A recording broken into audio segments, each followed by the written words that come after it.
Dans Philippiens, le chapitre 2, le verset 5, on nous dit « Ayez en vous les sentiments qui étaient en Jésus-Christ, lequel existant en forme de Dieu, n'a point regardé comme une proie à arracher d'être égal à Dieu, mais s'est dépouillé lui-même en prenant une forme de serviteur, en devenant semblable aux hommes et ayant paru comme un simple homme. » Ici, on nous parle de Jésus.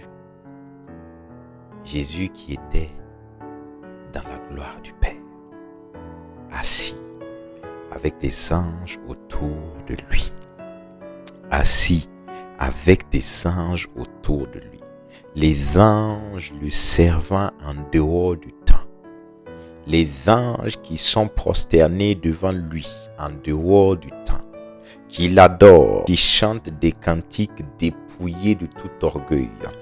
Tout ce qu'ils disent, toute la louange, toute l'adoration est dirigée en la personne du Seigneur Jésus-Christ, en la personne du Dieu de gloire, en la personne du Roi des rois, en la personne de l'Éternel des armées. Ça veut dire que lorsque Dieu est assis, il n'entend que des louanges, il n'entend que des adorations. Des parfums sont en train d'être élevés vers ce roi dans ce ciel où il n'y a pas de péché. On dit qu'il n'y a même pas besoin de lumière car c'est lui-même la lumière, puisqu'il abrite une lumière inaccessible des hommes. Alors qu'on sait que Dieu aime la louange, il n'y a pas de meilleure louange que celle qu'on lui donne au ciel, puisque les anges ont été faits pour cela. Les anges ont été créés pour cela. On nous présente un ciel où il y a un trône et autour de ce trône, 24 autres trônes,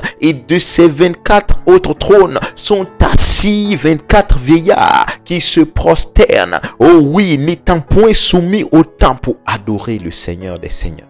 Alors que notre Dieu hait le péché, au ciel il n'y a pas de péché. Alors notre Dieu va se lever et il va se dépouiller. Il va se dépouiller de sa divinité. Il va porter, il va porter une tenue de serviteur. Il va descendre sur la terre des hommes, étant dépouillé de sa divinité. Il est venu sur la terre des hommes comme un simple homme. Lui qui hait le péché. Oui, lui qui n'a point connu le péché. Il sera fait péché pour toi et pour moi. Parce qu'il a été fait péché pour toi et pour moi. Nous, c'est-à-dire toi et moi, nous sommes devenus la justice de Dieu. Regarde le prix que l'Éternel a payé. Regarde ce que l'Éternel a renoncé pour venir sur la terre. Regarde la louange qu'il a laissée. Regarde l'adoration qu'il a laissée au ciel. Regarde toute la gloire qu'il a laissée au ciel pour descendre sur la terre des hommes. Vivre comme un homme. Vivre comme un serviteur, vivre la souffrance, vivre l'ignominie, vivre le mépris de la créature.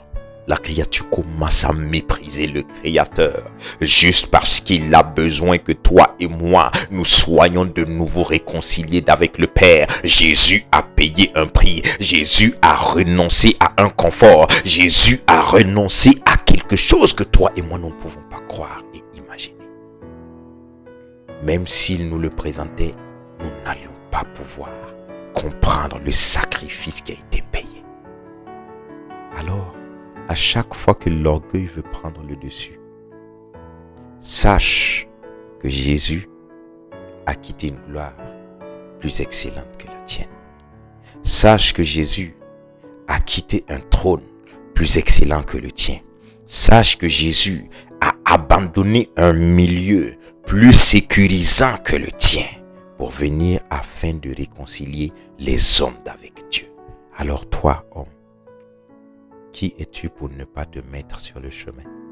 Qui es-tu pour t'enorgueillir vis-à-vis du peu que tu as, du peu de gloire que tu as? Fais attention, car le Dieu de gloire nous a démontré la voie par excellence pour annoncer l'évangile. Fais attention, ô homme, qui que tu sois, car le bois vert a renoncé à beaucoup plus pour que toi et moi, nous soyons à lui. Ne t'enorgueillis pas. Demeure dans ton canal. Fais l'œuvre d'un serviteur. Fais simplement l'œuvre d'un bon chrétien. Dans toute l'humilité. Car le Seigneur lui-même nous a dit, s'ils ont fait cela à moi qui suis le bois vert, et vous, le bois sec, vous croyez que vous allez en être épargnés. Pensez-y et prenons le dessus sur l'orgueil. Que la paix de Dieu soit à nous.